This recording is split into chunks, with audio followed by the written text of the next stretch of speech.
po, Universidad ng Santo Tomas. Si Placido Vicente, isang estudyante sa Universidad ng Santo Tomas, ay nais na humiko sa pag-aaral. Ngunit pinilit siya ng kanyang ina habang naglalakad sa tulay ng Espanya. Nakasalubong niya si Juanito Palaez. Naglit lang ka ba, Vicente? Ganoon lang ikaw.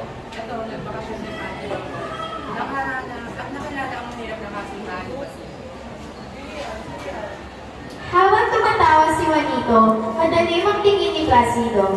Dito, dumating sina Paulita Gomez at Doña Victorina na nagsanhi ng mga bulungan ng mga binata. Papunta na si Placido sa kanyang klase, ngunit tinawag siya ng kanyang kaklase.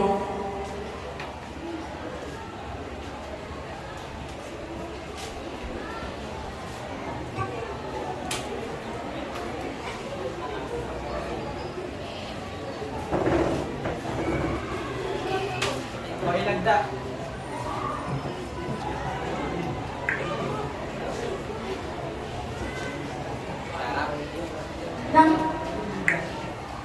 Nang makarating sa klase si Placido, ay pabagsak itong kumilos.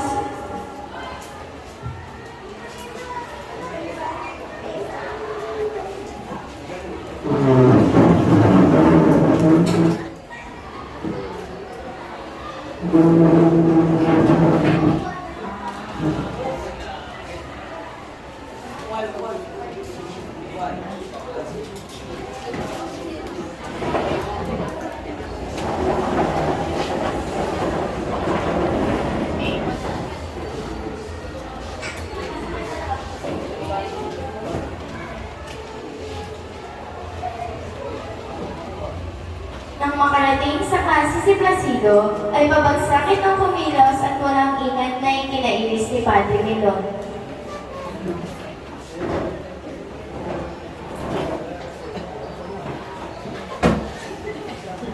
Walang bono, magbabayad ka!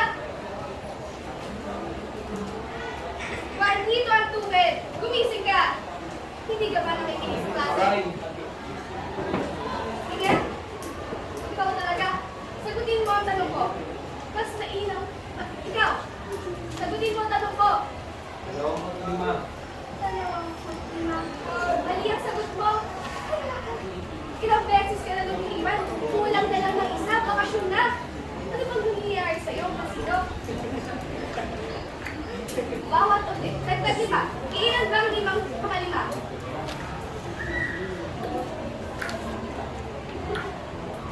Bawasan mo ng edisyon mo kasi hindi na hindi ko magpasok. At bakit? Tama na, Padre. Isulat niyo ang gusto ninyo. Pero wala kayong karapatan na naikin ako. Ayaw na sa klase ninyo. Umalis si Placido nang walang paalam, nagulit ang klase habang ang guro ay nagbabala.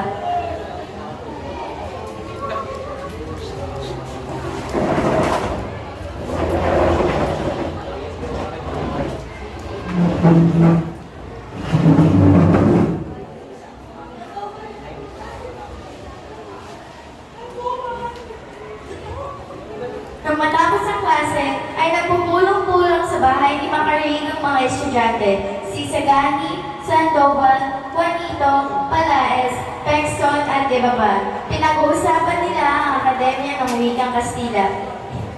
Ikalawang tempo, tahanan ni Macaraeg.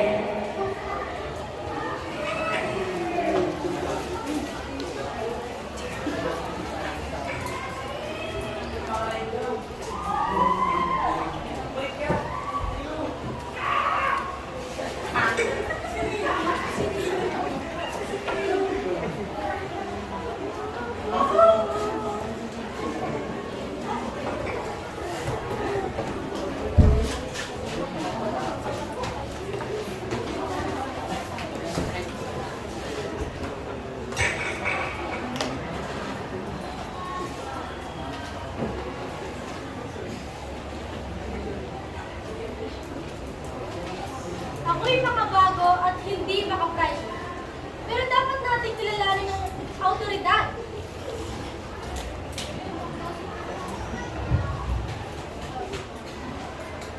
Huwag tayong magduda. Nagbukas na ang Espanya para sa Pilipinas. Ngunit, paano natin makukuha ang supporta nito ng grupo? Dalawa ang opsyon, si Ginong Pasta o si Pepay, diin ni Pekson. Barakat kung sino kong pasta, ako na ako sa kanya.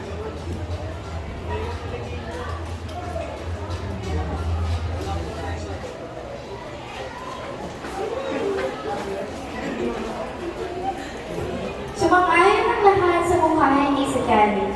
Pinuntahan niya si Ginong Pasta upang pakiusapan ni higayatin si Don Custodio.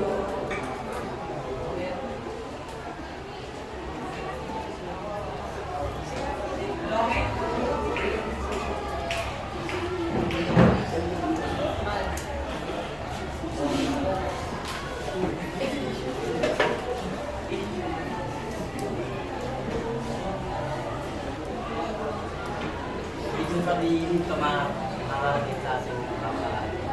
So mga ideya yan. Tignan mo ang mga nagpetisyon sa Madrid. Puro Yeah. Pilibustero. Yun dito para sa atin, sa akin. Hindi para sa liboy ko. Ikaw ba ay na lamang yan sa mga gobyerno at nakataas? May nakaraan.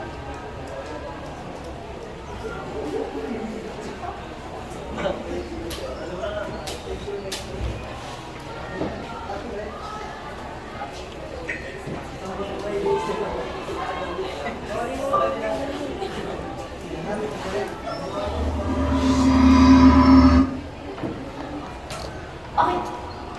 Ikatlong tagpo, tahanan ni Quiroga. Samantala, sa isang hapunan ni Quiroga,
ikatlong tagpo, tahanan ni Quiroga.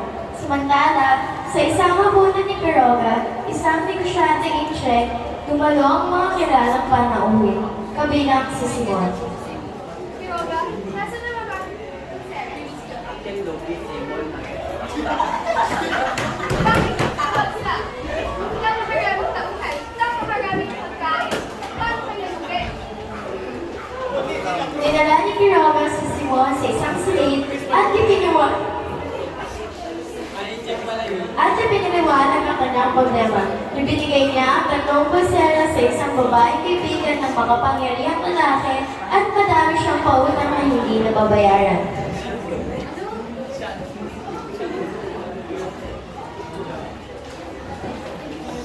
Kiss, kailangan ko rin ng pera.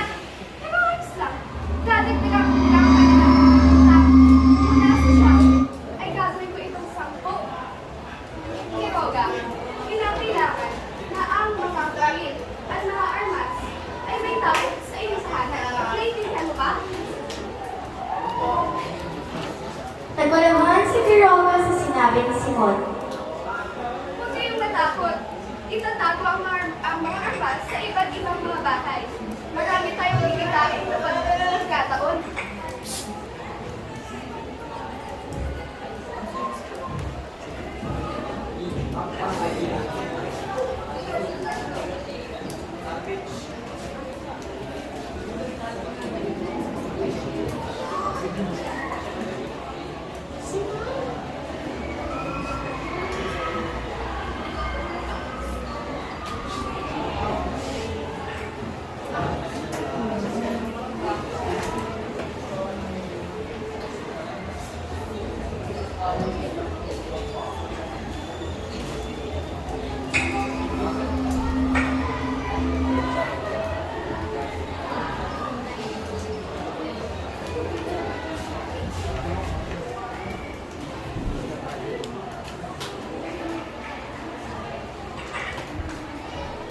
apat na tagpo, perya.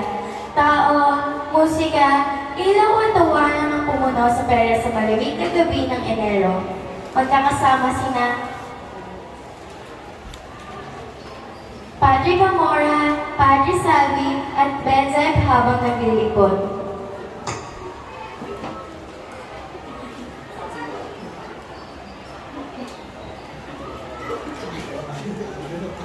Nakasalubong nila sina Paulita Gomez, Doña Victorina, at si Isagani nang hindi mapigilang bumulong ni Padre Camora. Ang ganda niya. Ang ganda niya. Kaya ang tingin niya. At pagkabahan ko ang ganda niya. Napadaan sila sa tindahan ng mga nililok na tao-taong kahoy.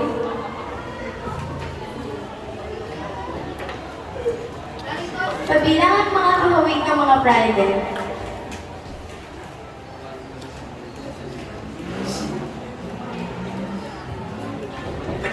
Narito si Padre Camora. Kung Chris, kuripot yun, ayaw niya pa magbayad sa palabas ni Mr. Leeds. Napansin nila ang ribultong kahawig ni Simon, kaya napunta ang usapan sa mag-aalahas. Nasaan si Simon? Dapat bilhin niya ito.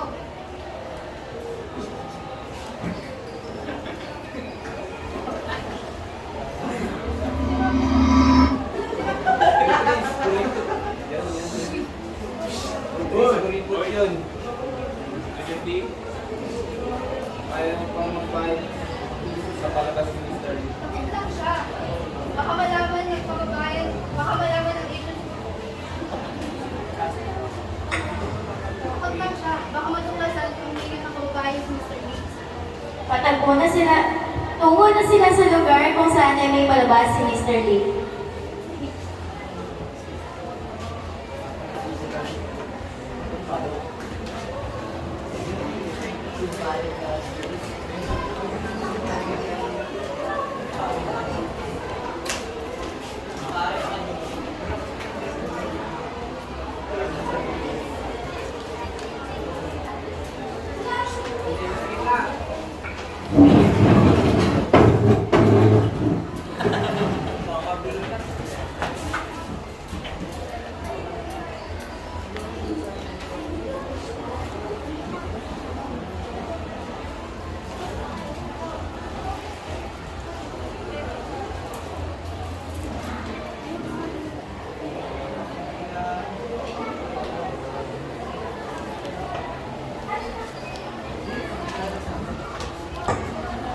Ngayong gabi sa malilim na bulwagan, sinalubog ni Mr. Leeds ang mga panaulit.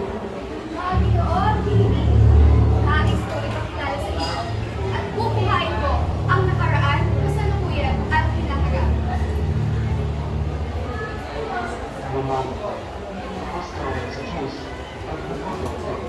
He said himself off the top, Mama play, Mama Tito, Mama Tito.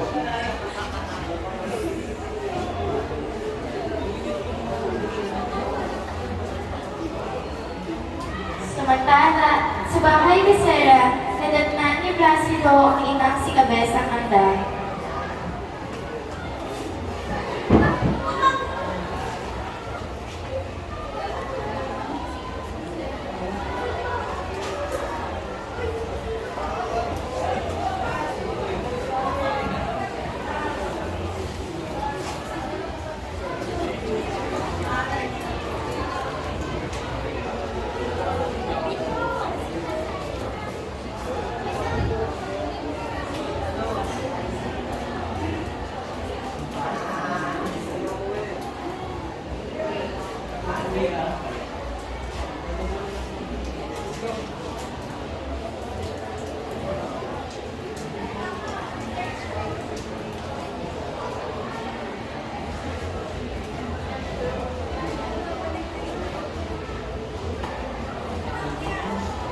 Samantala, sa bahay ni Sarah, nadatnan ni Placido ang inang si Cabezang Andang na may dalang pera at pasalubong. Ngunit, nung marinig niya ang balak ng anak ng pinto sa pag-aaral, siya ay nabahala. Anak, ano lang ko sa'yo, Mama?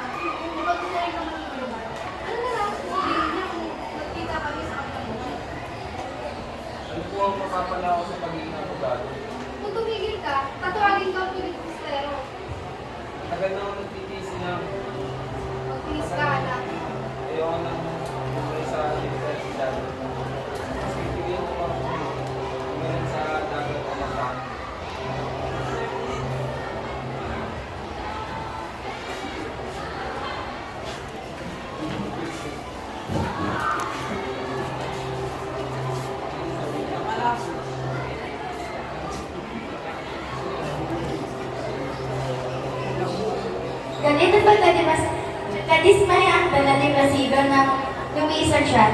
Napadpad siya sa dauma kung saan nakakita siya ng barkong patungong Hong Kong.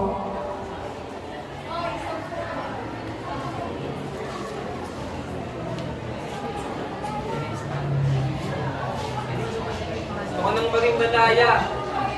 Ngunit sa halip na siya ay sumakay ay nakasalubong niya si Simon.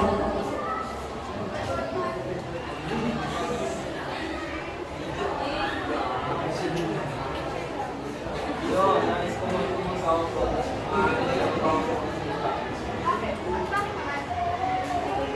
Walang sagot si Placido kaya isinama niya si Simon sa isang tagong dampa.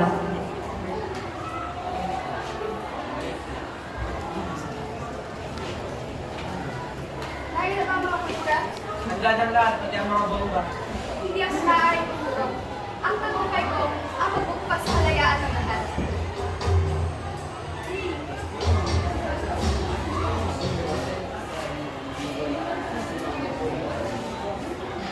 Samantala si Don Custodio, isang tanyag na opisyal sa Maynila, ay pinagkatiwalang mapasya kung itutuloy ba ang Akademya ng Wikang Kastila.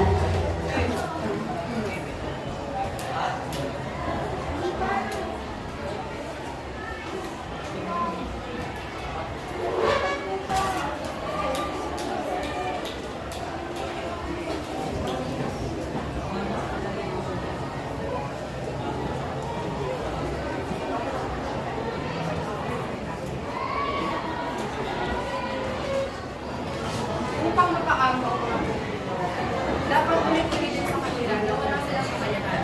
Ito ang liham ng pamamahala.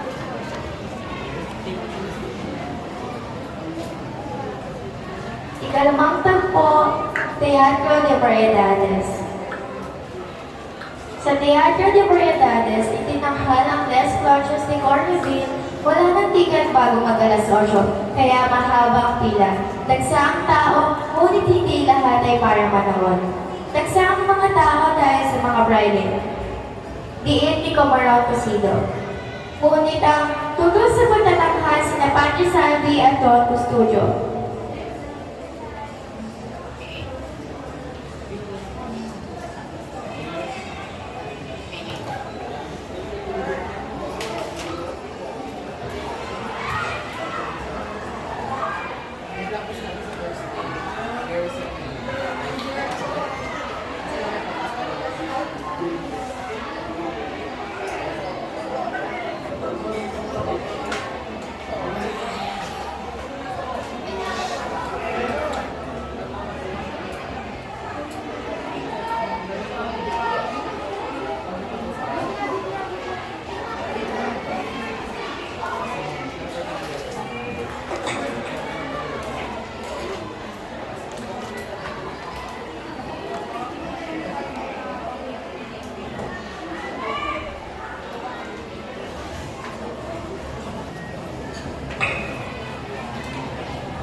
Sa isang sulok, napansin ni Camarang Placido ang mga di kilalang tao. Nagpapaitan sa kindat at tubo at tila balisa.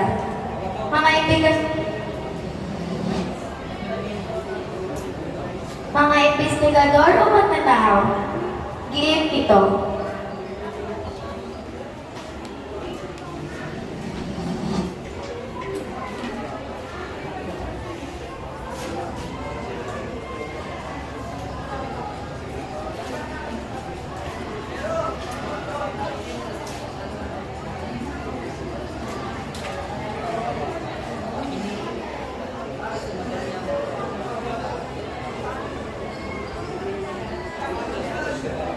Sa balkon, natigilan si Sagani na makita si Paulita.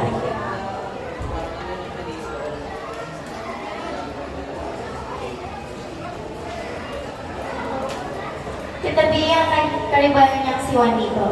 Sa kabilang dako naman,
Basilio sa teatro. Nanatili siya sa bahay ni Kapitan Tiago upang alagaan ito. Habang nagbabasa ng aklat sa medisina, dumating si Simon. Ika-anim na tagpo, tahanan ni Kapitan Tiago. Nilasan siya ng apyan at maaaring mamatayan ng oras. Katulad ng Pilipinas, anumang oras ngayon, magsisimula na ang tibagsikan. Bukas, wala nang universidad, kundi patayan. Basilio, pumili ka. Kapakanan mo o ang kinabukasan? Ano ang dapat kong gawin? Ikaw ang pumula sa ibang bahagi ng syudad. Kunin mo isang taong ikaw lang ang nakakilala sa Santa Clara. Si Maria Clara. Tibagsikan lang ang makapagbukas sa akin para sa kumpento. Ngunit, nauli na kayo. Namatay na si Maria Clara. Hindi totoo yan! Buhay siya! At dapat buhay! Ililigtas mo siya o mamamatay ka bukas! Madalas ako nasa kumbento.